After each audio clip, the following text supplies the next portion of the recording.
Okay, welcome back to Just Talking. And may I say, we have a great guest here today, and that is Dave Grooman, who's been a cable TV operator, computer network. And Dave, thank you so much for talking with us today. Great to be here. Well, the headlines read 40 years in public access, and that says a lot, I'll tell you. And you've been such a great help to our organization. I would just like to pay it back just to talk to you and hear your story throughout the 40 years because it's going to be a fun time and historic as well, too. Oh, Um, yeah, it's, it certainly has changed a lot. Let's put it that way. Absolutely, absolutely. Well, let's start at the very beginning. Like, this is your life. Where did it all start? How did you get or even know about public access television? Well, as far as getting started in public access, I started when I probably was 8, 9 years old by watching TV. And at that time, we only had 13 channels over there broadcast, but then we got cable. And this was early 70s, maybe. And it wasn't cable like it is today. It was basically a reception service. It allowed the local broadcast stations to have a cleaner signal, also with PBS. And then there was a station that was microwaved up from Kansas City. But anytime there was a storm in between the microwave relays, the channel would go out. Then there was one other channel, and it was called the Weather Channel. What it was a camera, a robotic camera set up down at the local head end, which is where the signal gets distributed out to the subscribers.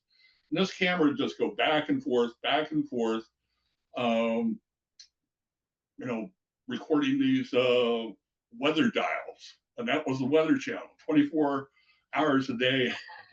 And that, along with the local radio station, was one of the more popular channels on cable because it was available 24 hours a day, and people would listen to it because the local radio station was in the background. And I thought, wow, that's cool if I had a own TV channel like that. Well, I ended up going to University of Nebraska, and I studied broadcast journalism, and I really wanted to be a news editor on a TV station. But unfortunately, journalism at that time was already, you know, going downhill, I would say. You had the O.J. Simpson news, and, the National Enquirer was feeding ABC to the interview. So, of course, everything got uh, shoved onto the air before it was even really,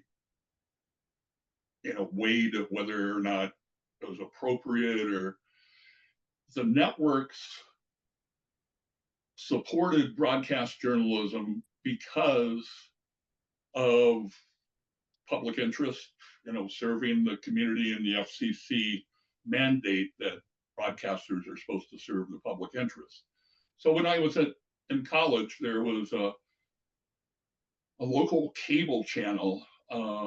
Lincoln Cablevision had a public access channel, and it had a lot of different programming on it. It had, you know, religious programming, but it wasn't just your local mass for shut-ins. There were some really different types of religions. There were a couple cults that were, like verified cults that used the channel. And everyone in college would tune in and watch the channel because, lack of a better word, there are some people that are kind of crazy, and then you got some people that were talking about some political issues, and you have some other people that, like I said, with the churches, it was just a hodgepodge of programming that people watched. I mean, that's how I started. I started as a technical director part time, doing the city meetings, and then I got promoted to the cable access coordinator. And we had, uh, I mean, our programming was booked up from 8 a.m. to 12 midnight. And we had live shows. But in this case, the cable station was ran by the cable operator. So I was an employee from a cable company, and they told me up front, they said, "Well, we really don't want these channels, but we're forced to by the franchise agreement.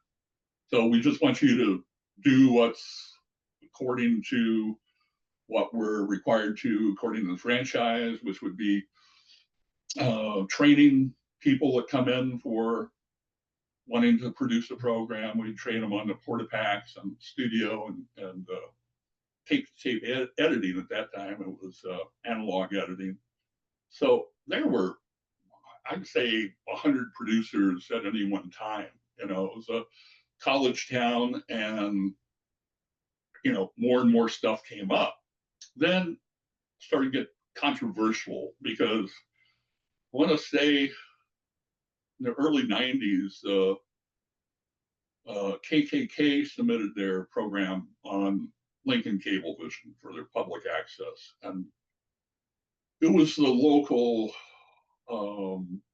Grand Dragon of the Nebraska Ku Klux Klan. He called me and said he had a programs from, forgot the Klanman's name, Metzger out in California called Race and Reason. And he was wanting to sponsor that, play on the channel, which was, there's no restrictions because it would be covered by the First Amendment. So he came out, gave us the program, filled out the paperwork, and since it was Nebraska, it's a little strange because the Klansman, the Grand Dragon, was legally blind. He was in a wheelchair. He was a paraplegic, so he was a double amputee, and all these other things. It was just absurd, But he had a T-shirt on that said "White Power," so and two skinheads on each side. That was his, I guess, valets or whatever. But yeah, I took his program. We played it. I mean, the phones went off, the following day when I was getting phone calls. But there's a couple of calls that said, "No, we just want to watch."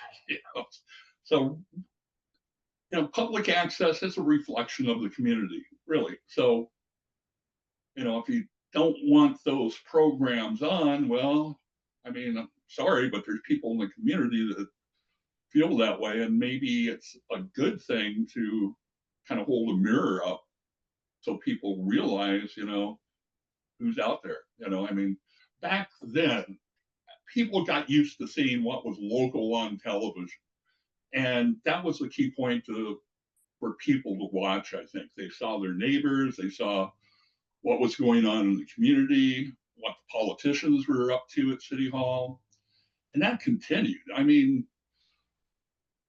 it was a great outlet on cable television that wasn't available anywhere else. So when I started in cable, there's probably 36 channels, and their satellite programming just started in the really late 70s, mid to late 70s. So it was still very local, and the local programming that people produced was something that really you couldn't get anywhere else. And the reason for cable and the reason for that is that when a cable operator comes into a city to sell their product, uh, ESPN, HBO, whatever, they have to lay cable uh, from their location to your house through the public easement, public right of way, in order to make make profit. So they have to enter into what's called a franchise agreement with each city to negotiate for use of that public land. Well, basically, the federal government allows like a 5% franchise fee for cities, and the cities can also negotiate for local channels to be set aside for its citizens. So, for instance, if I live in Lake Mills and a cable company comes to Lake Mills and wants to do business, which happened in 1982, Lake Mills says, we want you to set aside 2 channels for the community and for government. And then they said, oh, okay, we'll do that, because they wanted to get the exclusive franchise for the city. Technically, it's not exclusive, but in reality, it is. So once they gave us the channels, then hey, great, we're set to make as much money as we want. About 15 years ago, I think, probably mid 2000s, all of a sudden that started to change across the nation. There are no more of these city franchises. It all became state franchises, and the state franchises were not negotiated with the local community. They are negotiated with politicians. And, who were the lobbyists? The cable television industry were the lobbyists. So, So then okay, so you were in Nebraska, but then I remember you in Milwaukee. What made yeah. the change from Nebraska to Milwaukee? Well, Nebraska, I was in Nebraska at the cable company for about 10 years. And in the mid 90s, things got strange. I'm talking stranger than a Klansman that's a paraplegic that's legally blind. That's hard to believe. That's pretty strange in itself. But all of a sudden, everyone, I guess, had something to say, came out of the woodwork, and it was things with, good messages and also some crazy messages. So after all that, I decided, I got to find something else. So fortunately, there's an advertisement for a position in Milwaukee at Mata Community Media, and I applied, and fortunately, I got accepted. So I became operations manager at Mata 1996, I believe. Yeah, it was. I moved here right when the Packers were, um, made their Super Bowl run. So that was a nice time to come. And I was at Mata for pretty much 20 years. I think the first year I was there, shortly after, we hosted the National ACM conference, the Alliance for Community Media. And that's really when public access in the state really took off, I think. Um, the Wisconsin Community Media was founded at that time, but it was called something else. I forget the name right now, but it was founded shortly after that. And it connected a lot of stations. I mean, we have over 50 um, community stations on cable in the state. And honestly, that's when I first came on board. And the second week, I went to that conference in Milwaukee that you're talking Oh, wow. about, and that sealed the deal for me. I just, one, because I love those conferences, because at least that time, I felt not alone anymore, meaning there's other people Right. that are going through, like you talked about that situation. That we had, along those lines, that situation. So it's like it was an absolute excellent conference. And like you said, I was actually in that sub meeting where that the Wisconsin WAPC at the time, or WCM, was formed too, or at least with John Urban. Wisconsin Community Media. I know you were very involved with that as well. What was Wisconsin Community Media, and what was your involvement with that? Well, with Wisconsin Community Media, Mata was a member since its inception, probably 1997, I think. And so we've been a member, and I've been a member, since they've started. Um, about 10 years ago, I think, I was elected to the board of directors, and I served as secretary and also served on a couple of committees.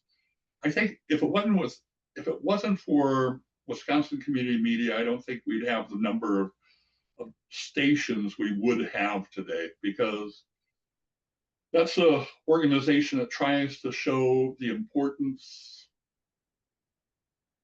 of all the organizations within the state of Wisconsin that does work in community media. I mean, there's a lot more that people do that people don't realize. Now, I guess my question to you is, you took the position, but it was also in public access, and you've been there for 20 years plus the 10 that you were there. Why did you stay in that realm, knowing that there's, challenges and programming issues and things like that, but you stayed with it? Yeah, well, the thing that really drew me to public access and what made me want to stay in public access, especially after moving to Milwaukee, is that it gives people a voice. I mean, yeah, there's some voices we don't want to hear, but now really the threat to the First Amendment is, you know, worse now than ever. At some degrees, it's like, no, you can't say that. No, you can't say that. That's yes, there's restrictions, and that's fine, but do you want to end up like Russia? I mean, if that's the case, then I don't think they have public access there. And unfortunately, government has tried to minimize it, year after year. Um, there's still some cities that are hanging on, but the government isn't making it any easier to get our message out. There's no reason why the cable companies can't upgrade their technology to allow public access channels to cablecast and HD.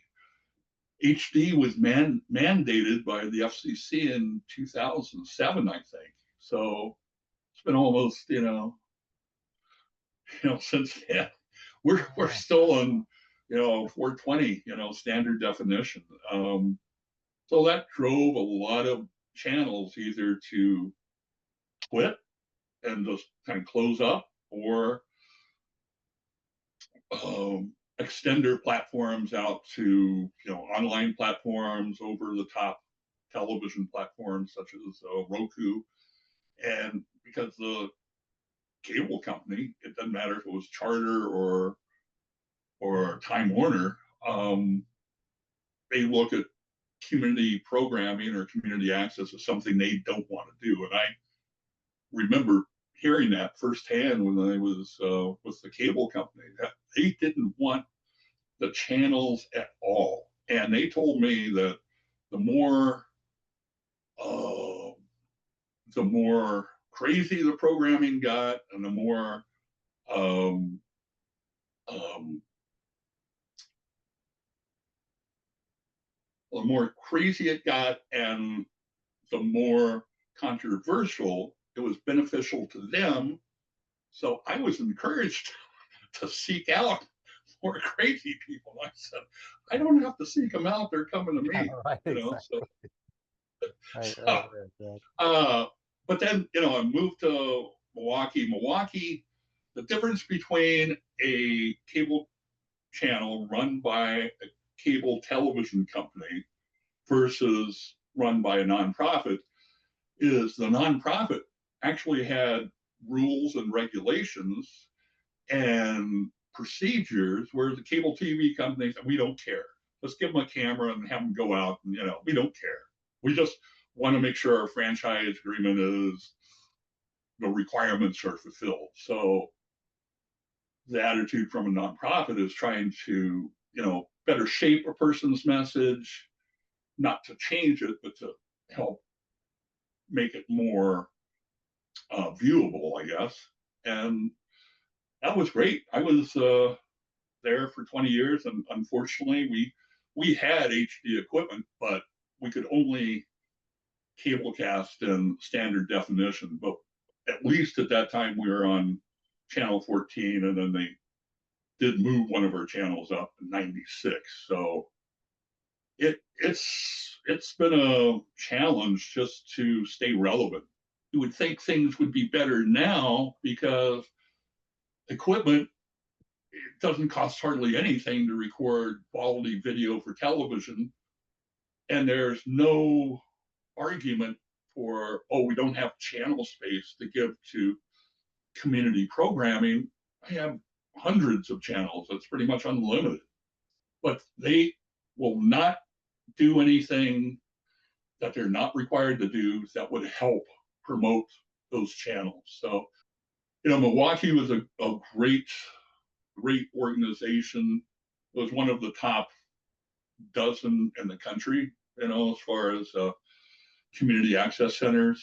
One thing that we both share is Val Wiley at Mata Communications, and I was given a story about to do the Kenosha Food Bank in Kenosha, and it was just amazing to see the volunteers there preparing bags of food and also seeing the line that's going to be accepting them. But it made me think of when Val Wiley was at Mata. She said that, and the reason for public access is tell the stories of the poor. And I couldn't think of a better way for public access than to share that story. But I would like to hear your experience with Val Wiley because you worked with her, and like you said, Matta was, I will agree, was at the top of the list. And I'd always call you, to refer to you. But let's hear about Val Wiley. Yeah, Val was great. She was already executive director when I started in 1996, I believe. And she was probably there at the beginning. In fact, I'm sure she was. She was actually the business manager. And then when the executive director at that time left, I think probably late 80s maybe, then the board of directors appointed her a new executive director. So she was there for probably 30 years or more. I mean, as executive director probably for 30 years. And she was a driving force as far as connecting with groups, finding groups that weren't covered in the mainstream media, and working together with other nonprofits to tell their story. So it was just a natural fit. So then you went to Lake Mills. So when was this, and what was the reasoning behind that? Well, I was at Milwaukee for almost 20 years. I think I was just a few months short. And in March of 2015, I saw a posting for a position at City of Lake Mills for a cable TV operator. And they also needed someone for computer network administration. So I just was finishing a degree in network administration at Waukesha County Technical College. So I thought, wow, this is a great opportunity. It's going to help me start in information technology while I can still, give my experience in community access. So when I got there, guess what? You remember the daisy chain of VHS players? It was controlled by electronics controller, and you had to load each DVD player with a DVD that had to be queued up, and I think there's 8 of them, and that was the way they did programming. I mean, that was everything they had there was at least 20 years out of date. It was really obsolete. So my challenge the first year was to upgrade everything, because the cameras that were in the council chambers were controlled by software on a Windows 95 computer. So every meeting I was going to hold my breath. Is it going to boot up this time? It had 78 megs of RAM, not megabytes, not gigabytes. So that was what I inherited. Hybrid meeting capability. So you remember COVID? That was a great time. That affected everyone, and especially in public access. We always cover meetings. I mean, I covered, I'd say, 10,000 meetings in my life, because I started at the local level in Nebraska, the county board, city council, planning commission, and then I I covered the state legislature as an intern at the PBS station. So I've done a lot of government meetings, and all of a sudden it's like, no, you can't. You have to have it on Zoom too. So that was a challenge, and that cost money, which we didn't have. So it took a year of doing things the wrong way before finally I could upgrade the equipment where people could watch it on Zoom and also be in the council chambers, and it would be accessible to everyone. I left Lake Mills end of December of 2025, and that was due to health conditions because I recorded one too many government meetings, and my body said you can't do another one. So that's, I guess I ended on how I started because literally, yeah, I was going to do a government meeting.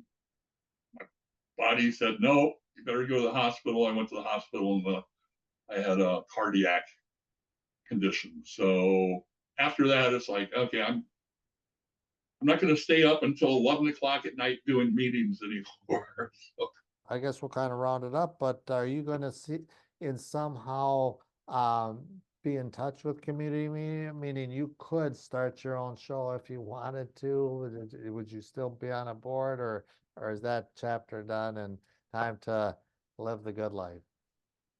right now I just want to kind of take some time, kind of think about what direction I want to go. I still may go back to work, but on a limited basis, maybe remote, on projects or something. But community media has always been a part of me, so it's not going to go away. And if I have a chance to do my own program, that'd be great. I've done a few, and always enjoy people's feedback, and it's great to see your work, valued and put, on a platform for people to watch. So Again, I congratulate you on 40 years on doing such excellent work for community across the nation.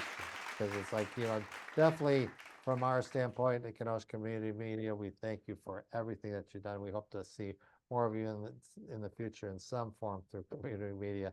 And thank you so much for talking with us today. well, it was great to be here, and thank you for what you do and for everyone that uses public access to get their message across.